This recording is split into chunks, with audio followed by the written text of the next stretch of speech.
श्री सत्यनारायण भगवान की कथा। आज के दिन पूर्णिमा के दिन सत्यनारायण भगवान की कथा सुनने पढ़ने से सभी कार्य पूर्ण होते हैं, सभी पापों से मुक्ति मिल जाती है। आज हम सुनेंगे सत्यनारायण भगवान की कथा। सभी प्रेम से बोलिए जय सत्यनारायण भगवान। शास्त्रों में बताया गया है कि सत्यनारायण व्रत का पाठ करने से व्यक्ति को 1000 यज्ञ करने के बराबर पुण्य फल की प्राप्ति होती है। सत्यनारायण भगवान व्रत कथा भगवान विष्णु के सत्य स्वरूप के बारे में बताया गया है। इस व्रत का पाठ करने से घर में सुख समृद्धि का वास होता है, भगवान विष्णु की कृपा बनी रहती है। एक समय की बात है कि नैमिषारण्य तीर्थ में शौनक आदि 88,000 ऋषियों ने श्री सूत जी से पूछा, हे प्रभु, इस कलयुग में वेद विद्या रहित मनुष्यों को प्रभु भक्ति किस प्रकार मिल सकती है तथा उनका उद्धार कैसे होगा। हे मुनि श्रेष्ठ, कोई ऐसा तप बताइए जिससे थोड़े समय में ही पुण्य मिले और मनवांछित फल भी मिल जाए।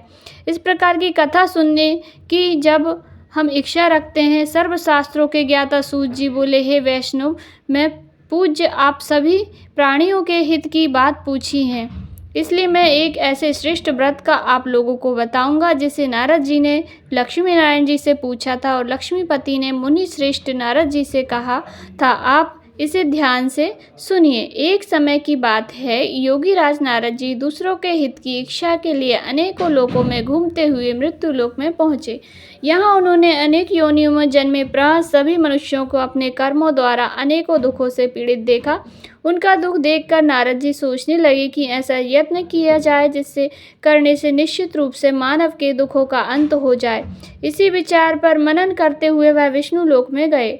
वहाँ वह देवों के ईश नारायण की स्तुति करने लगे, जिनके हाथ में शंख चक्र गदा पद्म थे। गले में वरमाला पहने हुए स्तुति करते हुए नारद जी बोले, हे भगवान, आप अत्यंत शक्ति से संपन्न हैं, मन तथा वाणी भी आपको नहीं पा सकती। आपका आदि मध्य अंत नहीं है।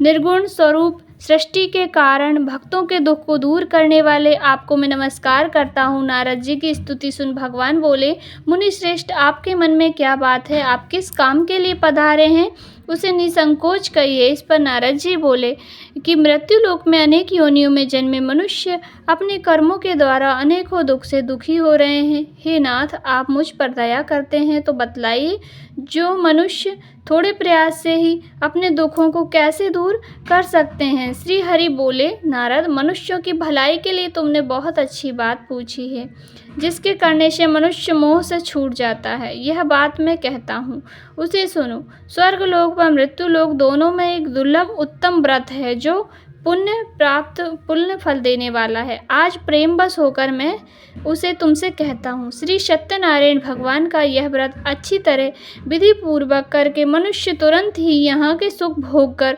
मोक्ष को प्राप्त होता है। श्री हरि के वचन सुनकर नारद जी बोले, उस व्रत का फल क्या है और उसका विधान क्या है? यह व्रत किससे कैसे किया जाता है? इस व्रत को किस प्रकार करना चाहिए? सभी कुछ विस्तार से बताइए। नारद जी की बात सुनकर श्री हरि बोले, दुख व शोक को दूर करने वाला, यह सभी स्थानों में विजय दिलाने वाला, मानव को शक्ति व श्रद्धा के साथ शाम के समय श्री सत्यनारायण भगवान की पूजा धर्मपरायण होकर ब्राह्मण व बांधवों के साथ करनी चाहिए। भक्ति भाव से नैवेद्य, केले, फल, घी, दूध, गेहूं का आटा, सवाया ले। गेहूं के स्थान पर साठी का आटा, शक्कर, गुड़ लेकर भी सभी भक्षक योग पदार्थों को मिलाकर भगवान का भोग लगाएं। ब्राह्मणों सहित बंधु बांधवों को भी भोजन कराएं। इसके बाद स्वयं भोजन करें। भजन कीर्तन के साथ भगवान की भक्ति में लीन हो जाएं। इस तरह से सत्यनारायण भगवान का यह व्रत करने पर मनुष्य की सारी इच्छाएं निश्चित रूप से पूरी होती है। इस कलिकाल अर्थात कलयुग में मृत्यु लोक में मोक्ष का यही एक सरल उपाय है। सत्यनारायण भगवान व्रत का पहला अध्याय संपूर्ण हुआ। सभी बोलिए सत्यनारायण भगवान की जय। सत्यनारायण भगवान व्रत कथा का दूसरा अध्याय। सूत जी बोले, ऋषियों, जिसने पहले समय में एक व्रत किया था उसका इतिहास सुनाता हूँ, ध्यान से सुनो। सुंदर काशीपुरी नगरी में एक अत्यंत निर्धन ब्राह्मण रहता था। भूख प्यास से परेशान वह धरती पर घूमता रहता था। ब्राह्मणों से प्रेम करने वाले भगवान ने एक दिन ब्राह्मण का वेश धारण कर उनके पास जाकर पूछा, हे विप्र, नित्य दुखी होकर तुम पृथ्वी पर क्यों घूमते हो? दीन ब्राह्मण बोला, मैं निर्धन ब्राह्मण हूँ, भिक्षा के लिए धरती पर घूमता हूँ। हे भगवान, यदि आप इसका कोई उपाय जानते हो तो बतलाइए। वृद्ध ब्राह्मण कहता है कि सत्यनारायण भगवान मनोवांछित फल देने वाले हैं, इसलिए तुम उनका पूजन करो। इसे करने से मनुष्य सभी दुखों से मुक्त हो जाता है। व्रत ब्राह्मण बनकर आए सत्यनारायण भगवान उस निर्धन ब्राह्मण को व्रत का सारा विधान बताकर अंतर्ध्यान हो गए। ब्राह्मण मन ही मन सोचने लगा कि जिस व्रत को व्रत ब्राह्मण कह कर गए हैं उसे मैं जरूर करूँगा। वह निश्चित करने के बाद उसे रात में नींद नहीं आई। सवेरे उठकर सत्यनारायण भगवान के व्रत का संकल्प कर भिक्षा के लिए चला गया। उस दिन निर्धन ब्राह्मण को भिक्षा में बहुत धन मिला, जिससे उसने बंधु बांधवों के साथ मिलकर श्री सत्यनारायण भगवान का व्रत संपन्न किया। भगवान सत्यनारायण का व्रत करने के बाद वह निर्धन ब्राह्मण सभी दुखों से छूट गया और अनेक प्रकार की संपत्तियों से मुक्त हो गया। उसी समय से ब्राह्मण हर माह इस व्रत को करने लगा। इस तरह से सत्यनारायण भगवान के व्रत का जो मनुष्य करेगा वह सभी प्रकार के पापों से छूटकर मोक्ष को प्राप्त होगा। जो मनुष्य इस व्रत को करेगा वह भी सभी दुखों से मुक्त हो जाएगा। सूत जी बोले कि इस प्रकार से नारद जी इन्हें नारायण जी का कहा हुआ सत्यनारायण व्रत को मैंने सुना और तुमसे कहा, विप्रो, मैं अब और क्या कहूँ? ऋषि बोले, हे मुनिवर, संसार में उस विप्र से सुनकर और किस किसने इस व्रत को किया, हम सब इस बात को सुनना चाहते हैं। इसके लिए हमारे मन में बहुत ही श्रद्धा और भाव है। सूत जी बोले, हे मुनियों, जिसने इस व्रत को किया वे सब सुनो। एक समय वही विप्र धन व ऐश्वर्य के अनुसार अपने बंधु बांधवों के साथ इस व्रत को करने को तैयार हुआ। उसी समय एक लकड़ी बेचने वाला बूढ़ा आदमी आया और लकड़ियां बाहर रखकर अंदर ब्राह्मण के घर में गया। प्यास से दुखी हुआ लकड़हारा उसको व्रत करते देख विप्र को नमस्कार कर पूछने लगा कि आप यह क्या कर रहे हैं। तो उन्होंने बताया कि वह सत्यनारायण भगवान का व्रत है, इसे करने से क्या फल मिलता है, कृपया मुझे भी बताइए। ब्राह्मण ने कहा कि सब मनोकामनाओं को पूरा करने वाला यह सत्यनारायण भगवान का व्रत है। इसकी कृपा से ही मेरे घर में धन धान्य आदि की वृद्धि हुई है। विप्र से सत्यनारायण भगवान व्रत के बारे में जानकर लकड़हारा बहुत प्रसन्न हुआ। चरणामृत लेकर वह प्रसाद खाने के बाद वह अपने घर गया। लकड़हारे ने अपने मन में संकल्प किया कि आज लकड़ी बेचने से जो धन मिलेगा उसी से सत्यनारायण भगवान का उत्तम व्रत करूंगा। मन में विचार कर बूढ़ा आदमी सिर पर लकड़ियां रखकर नगर में बेचने गया, जहां धनी लोग ज़्यादा रहते थे। उस नगर में उसे अपनी लकड़ी का दाम पहले से 4 गुना अधिक मिला। बूढ़ा ब्राह्मण प्रसन्नता के साथ दाम लेकर केले, शक्कर, घी, दूध, दही और गेहूं का आटा लेकर और सत्यनारायण भगवान के व्रत की अन्य सामग्रियां लेकर अपने घर गया। वहां उसने अपने बंधु बांधवों को बुलाकर विधि विधान से सत्यनारायण भगवान का पूजन किया और व्रत किया। इस व्रत के प्रभाव से वह बूढ़ा लकड़हारा धन पुत्र आदि से युक्त होकर संसार के समस्त सुख भोग कर अंत में बैकुंठ को चला गया। श्री सत्यनारायण व्रत कथा का दूसरा अध्याय संपूर्ण हुआ। सभी प्रेम से बोले सत्यनारायण भगवान की जय। सत्यनारायण भगवान व्रत कथा का तीसरा अध्याय। श्री सूत जी बोले, हे श्रेष्ठ मुनियों, अब आगे की कथा कहता हूँ। पहले समय में उल्का मुख नामक एक बुद्धिमान राजा था। वह सत्य वक्ता और जितेंद्र था। प्रतिदिन देव स्थानों पर जाता और निर्धनों को धन देकर उनके कष्ट दूर करता था। उसकी पत्नी कमल के समान मुख वाली तथा सती साध्वी थी। भद्रशीला नदी के तट पर उन दोनों ने श्री सत्यनारायण भगवान का व्रत किया। उसी समय साधु का एक वैश्य आया। उसके पास व्यापार करने के लिए बहुत धन भी था। राजा को व्रत करते देखकर वह विनय के साथ पूछने लगा, हे राजन, भक्ति भाव से यह पूर्ण होकर आप यह क्या कर रहे हैं? मैं सुनने की इच्छा रखता हूँ, तो आप मुझे बताएं। राजा बोला, हे साधु, आपने अपने बंधु बांधवों के साथ पुत्र आदि की प्राप्ति के लिए एक महाशक्ति ईमान सत्य श्री सत्यनारायण भगवान का व्रत व पूजन कर रहे हैं। राजा के वचन सुनकर साधु बोला, हे राजन, मुझे इस व्रत का सारा विधान कहिए। उसके कथा अनुसार मैं भी इस व्रत को करूंगा। मेरी भी संतान नहीं है। इस व्रत को करने से निश्चित रूप से मुझे संतान की प्राप्ति होगी। राजा से व्रत का सारा विधान सुनकर व्यापार से निवृत्त होकर वह अपने घर को गया। साधु वैश्य ने अपनी पत्नी को संतान देने वाले इस व्रत का वर्णन सुनाया और कहा कि जब मेरी संतान होगी तब मैं इस व्रत को करूंगा। साधु ने इस तरह के वचन अपनी पत्नी लीलावती से कहे। एक दिन लीलावती पति के साथ आनंदित होकर सांसारिक धर्म में प्रवृत्त होकर सत्यनारायण भगवान की कृपा से गर्भवती हो गई। 10वें महीने में उसके गर्भ से एक सुंदर कन्या ने जन्म लिया। दिनों दिन वह ऐसे बढ़ने लगी जैसे शुक्ल पक्ष का चंद्रमा बढ़ता है। माता पिता ने अपनी कन्या का नाम कलावती रखा। के अनुसार ब्राह्मण को एक दिन भोजन लीलावती ने मीठे स्वर में अपने पति को याद दिलाया कि आपने सत्यनारायण भगवान के जिस व्रत को करने का संकल्प लिया था उसे करने का समय आ गया है, आप इस व्रत को करिए। साधु बोला कि हे प्रिय, इस व्रत को मैं अपने उसके विवाह के साथ करूंगा। इस प्रकार पत्नी को आश्वासन देकर वह नगर को चला गया। कलावती पिता के घर में रहकर वृद्धि को प्राप्त हो रही है। साधु एक बार नगर में अपनी कन्या को सखियों के साथ देखकर तुरंत ही दूत को बुलाया और कहा कि मेरी कन्या के योग्य वर देखाओ। साधु की बात सुनकर दूत कंचन नगर में पहुंचा और वहां देखभाल कर लड़की के सुयोग्य वणिक पुत्र को ले आया। सुयोग्य लड़के को देख साधु ने बंधु बांधवों को बुलाकर अपनी पुत्री का विवाह कर दिया। लेकिन दुर्भाग्य की बात है कि साधु ने अभी भी श्री सत्यनारायण भगवान का व्रत नहीं किया। इस पर भगवान क्रोधित हो गए और श्राप दिया कि साधु को अत्यधिक दुख मिले। अपने कार्य में कुशल साधु बनिया जमाई को लेकर समुद्र के पास निकट होकर रत्ना सागरपुर नगर में गया। वहां जाकर दामाद ससुर दोनों मिलकर चंद्रकेतु राजा के घर में व्यापार करने लगे। एक दिन भगवान सत्यनारायण की माया से एक चोर राजा का धन चुराकर भाग गया था। उसने राजा के सिपाहियों को अपना पीछा करते देखा। चुराया हुआ धन वहां रख दिया जहां साधु अपने जमाई के साथ ठहरा हुआ था। राजा के सिपाहियों ने साधु वैश्य के पास राजा का धन पड़ा देखा तो वह ससुर जमाई दोनों को बांधकर प्रसन्नता से राजा के पास ले गए और कहा कि इन दोनों चोरों को हम पकड़ लाए हैं, आप आगे की कार्यवाही की आज्ञा दें। राजा की आज्ञा से उन दोनों को कठिन कारावास में डाल दिया गया और उनका सारा धन भी उनसे छीन लिया गया।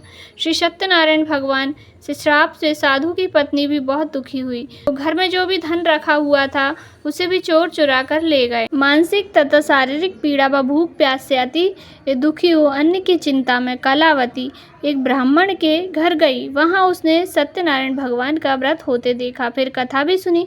वह प्रसाद ग्रहण कर रात में घर वापस आई। माता ने कलावती से पूछा कि हे पुत्री, अब तुम कहाँ थी, तेरे मन में क्या है? कलावती ने अपनी माता से कहा, हे माता, मैं एक ब्राह्मण के घर श्री सत्यनारायण भगवान का व्रत देखा।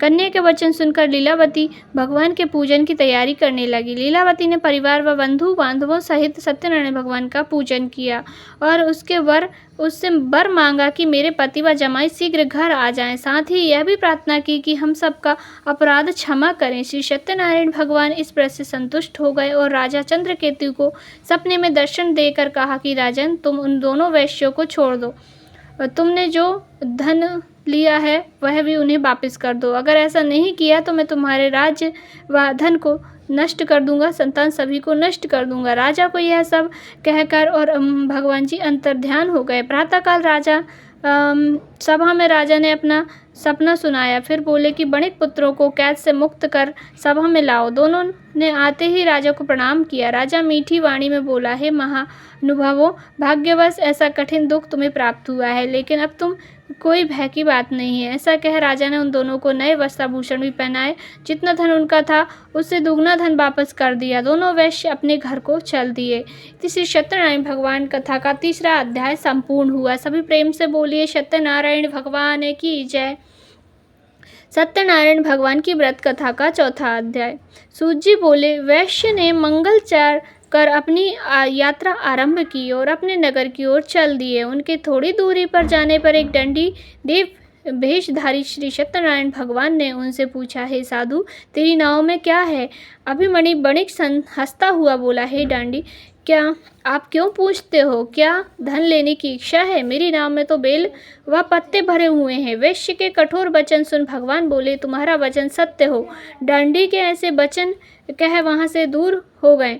कुछ दूर जाकर समुद्र के किनारे बैठ गए। डांडी के जाने के बाद साधु वैश्य ने नित्य क्रिया किया के पश्चात नाव ऊंची करके देखा। अचंभा माना और नाव में बेलपत्रे आदि देखकर वह मूर्छित हो जमीन पर गिर पड़ा। मूर्छा खुलने पर वह अत्यंत शोक में डूब गया।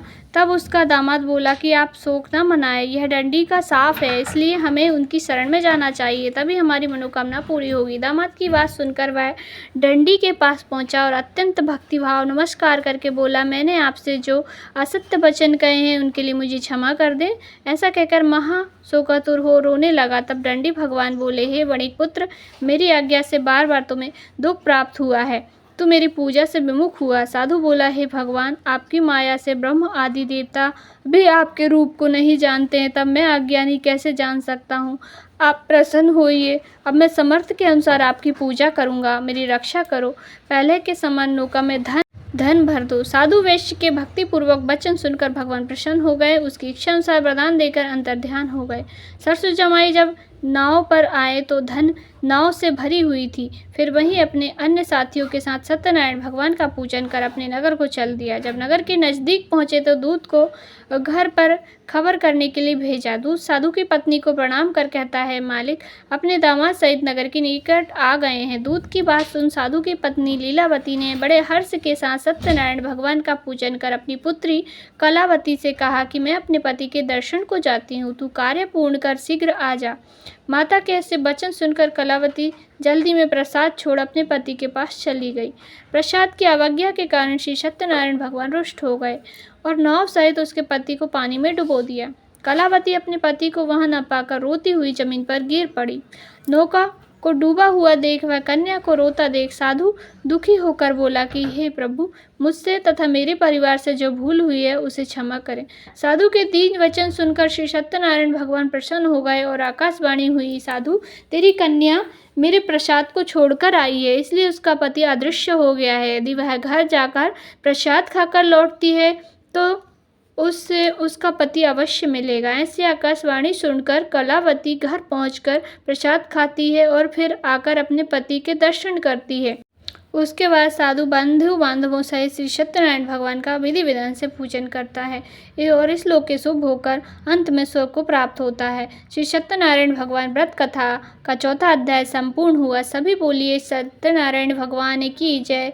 सत्यनारायण भगवान कथा का 5वां अध्याय। सूत जी बोले, ऋषियों मैं और भी एक कथा सुनाता हूँ, उसे भी ध्यान से सुनो।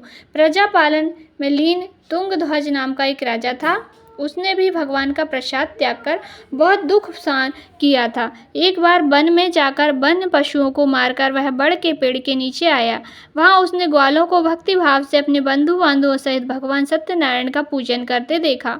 अभिमानवश राजा ने उन्हें देखकर भी पूजा स्थान में नहीं गया और ना ही उसने भगवान को नमस्कार किया। ग्वालों ने भगवान राजा को प्रसाद दिया, लेकिन उसने प्रसाद भी नहीं खाया और प्रसाद को वहीं छोड़ वह अपने नगर को चला गया। जब वह नगर में पहुंचा तो वहां सब कुछ तहस नहस हुआ पाया तो वह शीघ्र ही समझ गया कि यह सब भगवान ने ही किया है। वह दोबारा ग्वालों के पास गया और विधि विधान पूर्वक पूजा करके प्रसाद खाया तो श्री सत्यनारायण भगवान की कृपा से सब कुछ पहले जैसा हो गया। दीर्घ काल तक सुख भोगने के बाद मरणोपरांत उसे स्वर्ग की प्राप्ति हुई। जो मनुष्य परम दुर्लभ इस व्रत को करेगा तो भगवान सत्यनारायण की अनुकंपा से उसे धन धान्य की प्राप्ति होगी। निर्धन धनी हो जाता है, वह युक्त हो जाता है। संतानहीन मनुष्य संतान को सुख मिलता है, सारे मनोरथ पूर्ण होते हैं और मानव अंत काल में बैकुंठ को प्राप्त होता है, बैकुंठ को चला जाता है। सूत जी बोले, जिन्होंने पहले इस व्रत को किया है अब दूसरे जन्म की कथा कहता हूँ। वृंद सतानंद जी भगवान ब्राह्मण ने सुदामा का जन्म लेकर मोक्ष की प्राप्ति की। लकाहाने ने अगले जन्म में निषाद बनकर मोक्ष प्राप्त किया। उल्कामुख नाम का राजा दशरथ होकर बैकुंठ को गए। साधु नाम के वैश्य ने मोर ध्वज बनकर अपने पुत्र को आरे से चीरकर मोक्ष पाया। महाराज तुंगध्वज ने स्वयंभू होकर भगवान में भक्ति युक्त हो कर्म कर मोक्ष पाया। इति श्री सत्यनारायण भगवान व्रत कथा का 5वां अध्याय संपूर्ण हुआ। सभी प्रेम से बोलिए श्री सत्यनारायण भगवान की जय।